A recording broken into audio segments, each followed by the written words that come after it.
All right, guys. So this whole Let's Go Brandon thing, it is really taking a life of its own. As I've been covering this from the very, very, very beginning. I am an OG in this movement, right? I was covering this when people first started saying F Joe Biden, right? And then it evolved to Let's Go Brandon after the NASCAR incident, in which now Let's Go Brandon is a non-vocal way of saying F Joe Biden, right? But Let's Go Brandon is not just a way of expressing how you feel about the president and the current job he's doing. It's also a shot at the media, right? It's a shot at the media in the sense that it represents how the media distorts reality and truth to fit their own narrative, which is what that NBC reporter did after that NASCAR race during the interview, when she tried to pretend that the crowd was saying Let's Go Brandon instead of F Joe Biden. Again, it's also a shot at the media.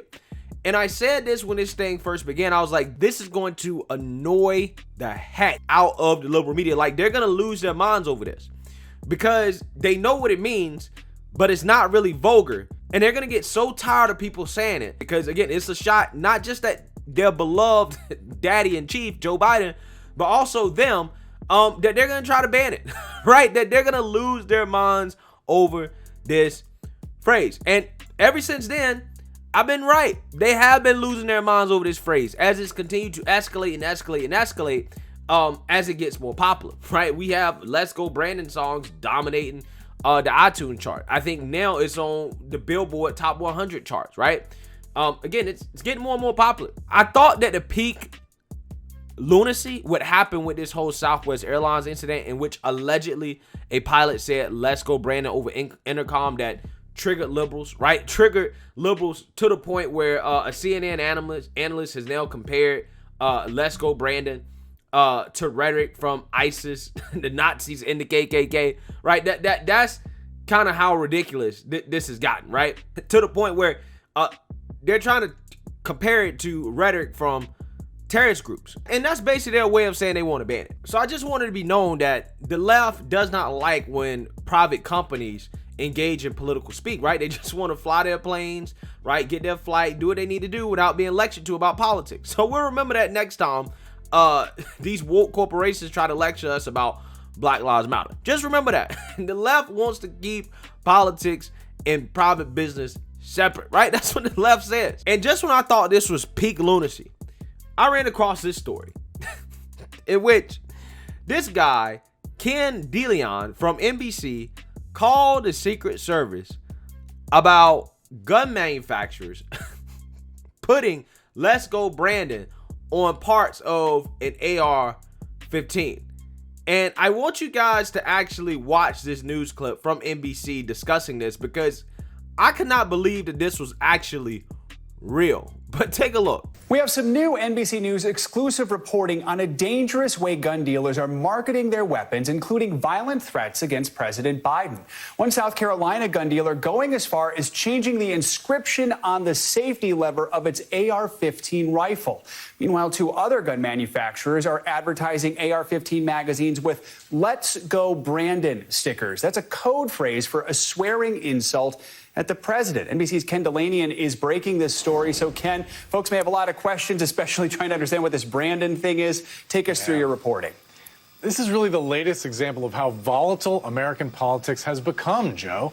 A South Carolina gun dealer called Palmetto State Armory is selling what is known as a lower receiver, which is essentially the guts of an AR-15 assault rifle branded Let's Go 15. And as you said, on the weapon's fire selector, the expletive we can't say on television is next to the safety mode, the word Joe is next to the single shot mode, and the word Biden is next to the automatic firing mode.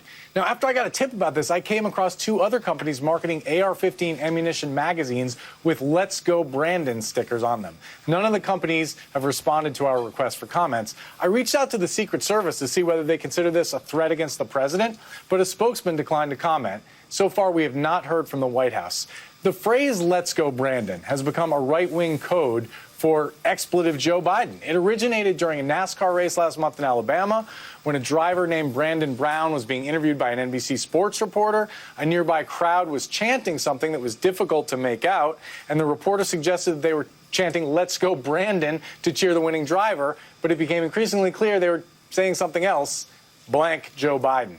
Now, several prominent Republicans have embraced this phrase recently, including members of the House and Senate. And really, Joe, the fact that a code phrase for profaning the U.S. president is now being used to market guns and ammunition suggests that the rage that was on display on January 6th has not subsided. Boy, oh boy, oh boy. Just when you think it couldn't get any more silly, right? That's the only phrase I can think of to describe it. It's just silly. Okay? The left-wing liberal media is now saying that gun manufacturers, right, or gun dealers or whatever, right, putting the phrase "Let's go, Brandon" on gun parts is somehow a threat to Joe Biden. Really, it's somehow a threat to the president of the United States because you put "Let's go, Brandon" or even F Joe Biden on gun parts, right? You just engrave it up there, right? And of course, Secret Service or the FBI or whoever he called, they didn't respond. Why? Because it's not a real threat. It's silly nonsense. I mean, again, it's almost like these people, they want to ban political speech. Because that's what this is an attempt to do. It's an attempt to ban political speech. Them talking about this in the way they're talking about it, comparing it to terrorist rhetoric, saying that putting it on guns is a threat of violence, then trying to compare it to January 6th. This is their attempt of trying to ban the phrase. That's what they're trying to do, right? Because they're annoyed by it, right? They're annoyed by the fact that it's actually a classier way of expressing a political opinion than F Trump, which they all endorsed last year. They were all cool with F Trump, right? They was cool with that. They was okay with it, right? But now the right has found a way to poke fun at this failing president while trying to keep it classy, and they're losing their minds, right? They're losing their minds. They're throwing a fit about it. And again, at this point, I can't do anything but just laugh because, again, this is the worst ass pull, right? Because that's what it is. It's an ass pull that I've seen in my life, right? It really is. It really is. But I want to remind you guys, for these same people that are complaining, that are implying that Republicans or conservatives are making threats of violence against Joe Biden, which is 100% untrue. Nobody's doing that. Let's just not forget the threats of violence that Democrats made all throughout the Trump presidency. Take a look. I just don't even know why there aren't uprisings all over the country, and maybe there will be. People need to start taking to the streets. This is a dictator. You know, there needs to be unrest in the streets for as long as there's unrest in our lives. Enemies of the state. Show me where it says that protests are supposed to be polite and peaceful. Do something about your dad's immigration practices, you feckless. When they go low, we kick them. How do you resist the temptation to run up and wring her neck? The biggest terror threat in this country is white men, most of them radicalized right up to the right. I thought he should have punched him in the face. I said, even if you lost, he insulted your wife. Yes. He came down the escalator and called Mexicans rapists and murderers. He said, well, what do you think I should have done? I said, I think you should have punched him in the face and then gotten out of the race. You would have been a hero. I'd like to punch him in the face. I said if we were in high school, I'd take him behind the gym and beat the hell out of him. A Missouri state senator is under investigation by the Secret Service after saying she hopes President Trump is assassinated. I will go and take Trump out tonight. And if you see anybody from that cabinet in a restaurant, in a department store, at a gasoline station, you get out and you create a crowd. And you push back on them. And you tell them they're not welcome anymore, anywhere. And sadly, the domestic enemies to our voting system and our honoring our Constitution are right at 1600 Pennsylvania Avenue. They're not going to stop before Election Day in November, and they're not going to stop after Election Day. And that should be, everyone should take note of that on both levels, that this isn't, they're not going to let up, and they should not. If you think we're rallying now, you ain't seen nothing yet. Oh man, boy. These Democrats and the liberal media, it's just so hilarious to me how they think they have room to lecture anybody on anything, right? I mean, guys, I just did a video yesterday about how the liberal media was complaining about Tucker Carlson's documentary And they're the ones that gave him all the material for the thesis of the whole documentary, right? They complained about the election stuff, but they were the ones making claims about the election way back before Trump was doing it, right? Now, these people, liberal media, they want to talk about violence when the left spent all last year rioting and protesting and calling for violence under President Trump. Matter of fact, calling for violence against the president, right? Directly.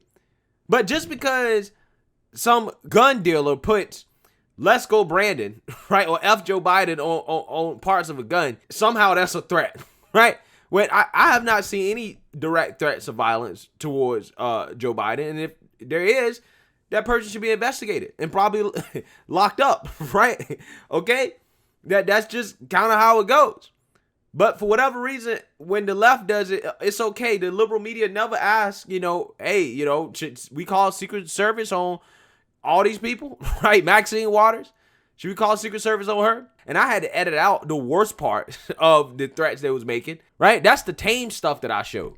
And I just find it hilarious, the double standard of the liberal media. It's comical at this point. It is just absolutely comical. But yeah, there is no room to lecture anybody about subjects like this. But let me know what you guys think. Make sure you like, comment, and subscribe. Most importantly, share a Black conservative perspective. Peace.